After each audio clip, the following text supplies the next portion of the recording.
Hey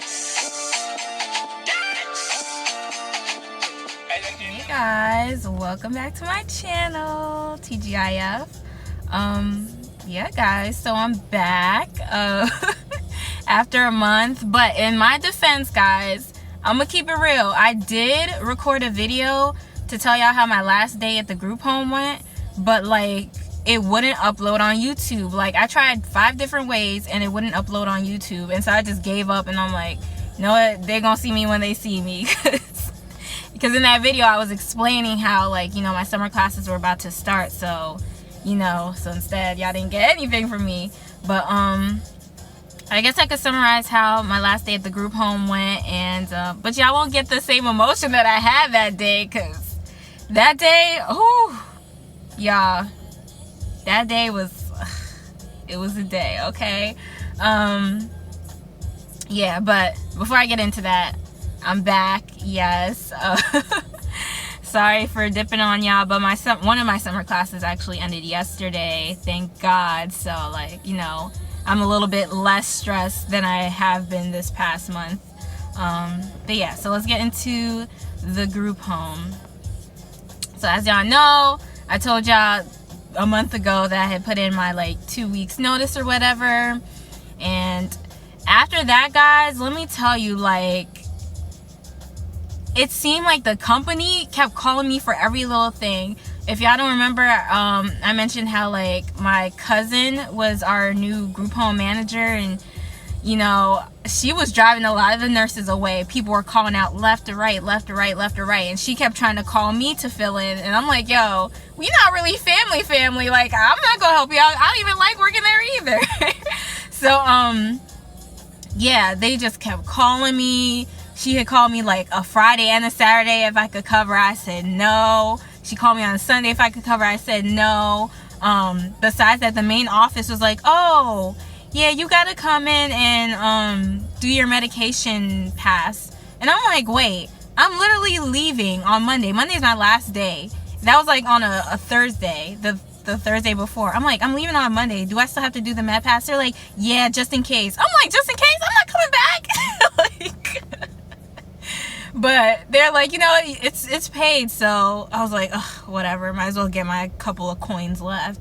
Yeah, so I did the med pass on Friday. It really wasn't even a med pass. The RN just showed us like, oh, this is how you use the system. This is how you put in the medications when you do it. Basically the same old stuff. It was so annoying. And we only stayed there for like 30 minutes. So I didn't even get that much money out of it. It was just like so annoying. But yeah, so that was how the med pass went on the Friday. The Saturday and the Sunday, I told y'all that, oh, okay. Like, there's a man behind me. Yeah, the Saturday and Sunday, I told you my cousin tried to get me to come in. I was like, no. So Monday was my last day. I went in there, y'all, and I'm like, oh, okay. Mondays, as you know, like, most of the residents go to the day program and only the crazy lady is left. So like they went to the day program and I was stuck with the crazy lady. So usually like I get there at 8 and her one-to-one is supposed to come at 9. So I was there, I was battling her, same old. I was like, Lord, this is my last day. I'm 2 seconds from walking away. I'm 2 seconds from getting this little, like yeah. So 9 o'clock came, 9:15. I'm like, yo, where's her one-to-one? All of a sudden, my cousin comes in. She's like, oh, yeah, Ruby, yeah, her one-to-one called out, so it's just you and her. I'm like, what? Just me and her alone in this house? It was like a nightmare. I'm like, oh, my last day? She was like, yeah, but I'm going to see if I can get someone to call in. She's like, actually, I'm about to leave, too. I have to do CPR training. I'm going to be out the whole day. I'm like, yo, what is this? My last day. I left home alone with the crazy lady. So, needless to say, homegirl was tripping. My cousin was calling nurses left and right. Oh, can you come in? She was even calling like aides, like, oh, can you come in?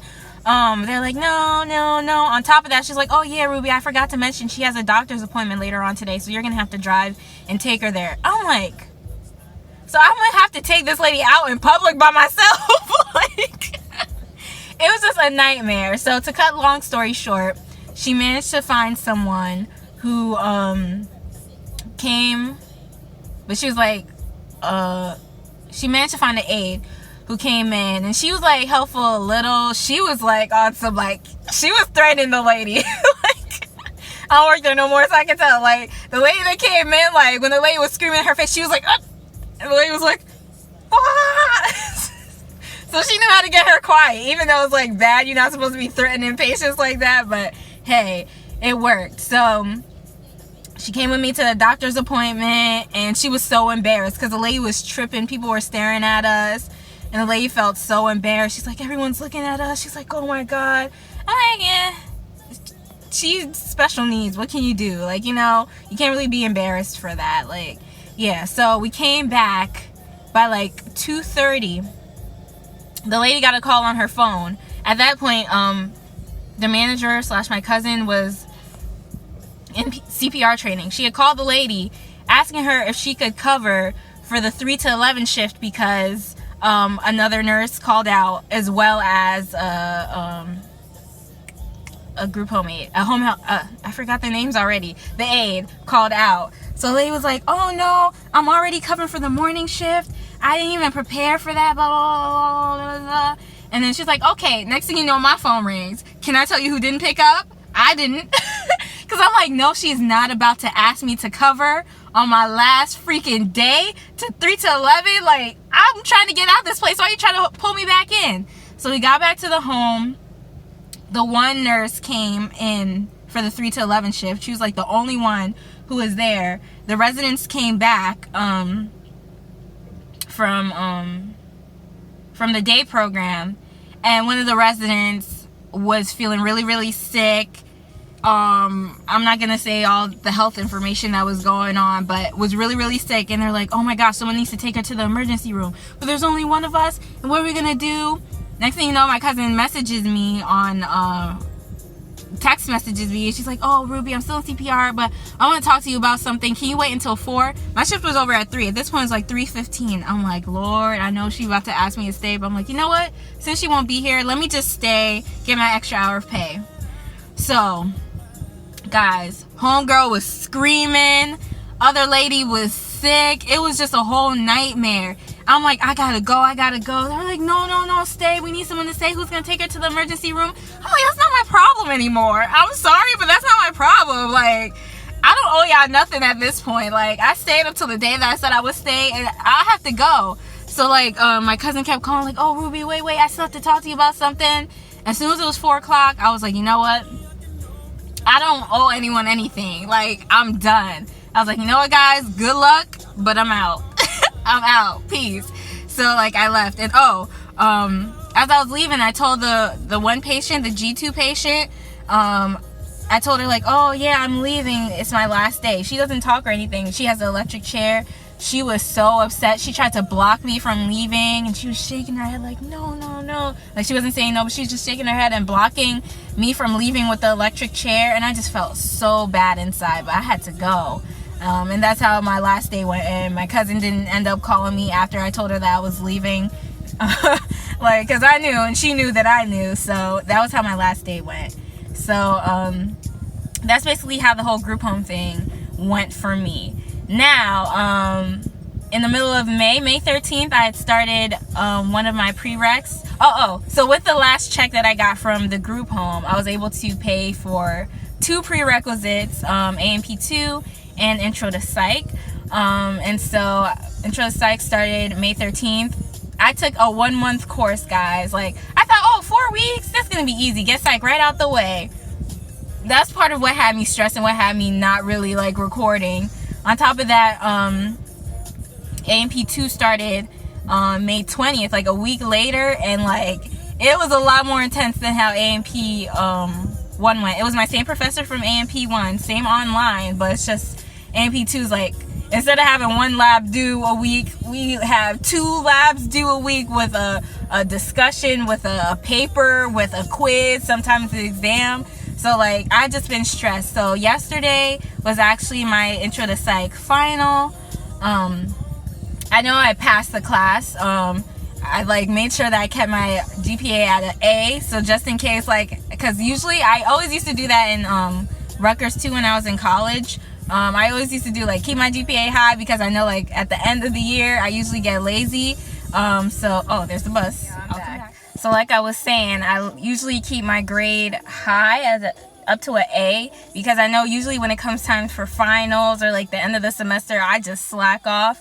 So like I didn't really study for the final yesterday, but I had calculated, well, the system has a way for us to calculate like, oh, if I get a this score, how low will it bring down my grade? So like I put in like, okay, worst case scenario, if I get 75 on my final, what would my average in psych be? And it was still an A. It was like exactly like a 90.0. So either way, I could still get an A in the class. So I'm happy with that. So now I just have A&P2. I do plan on registering for microbiology,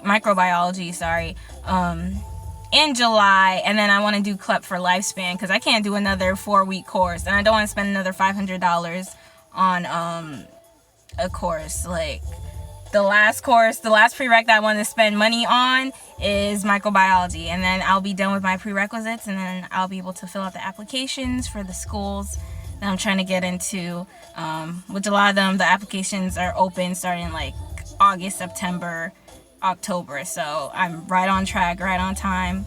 So yeah, hopefully, God willing, I'll be able to start RN school early next year, like hopefully like spring or summer next year. So that is my update of this week. And in general of the month of May. Sorry for going MIA on y'all, but you know what it is. Oh, and nurse life, the bus cases been going smooth.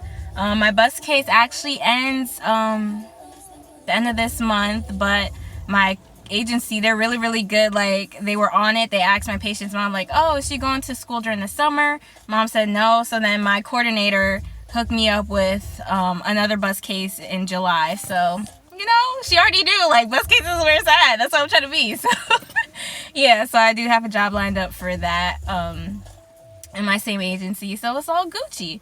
Yeah, so that's my update, guys. I'll see you in the next one.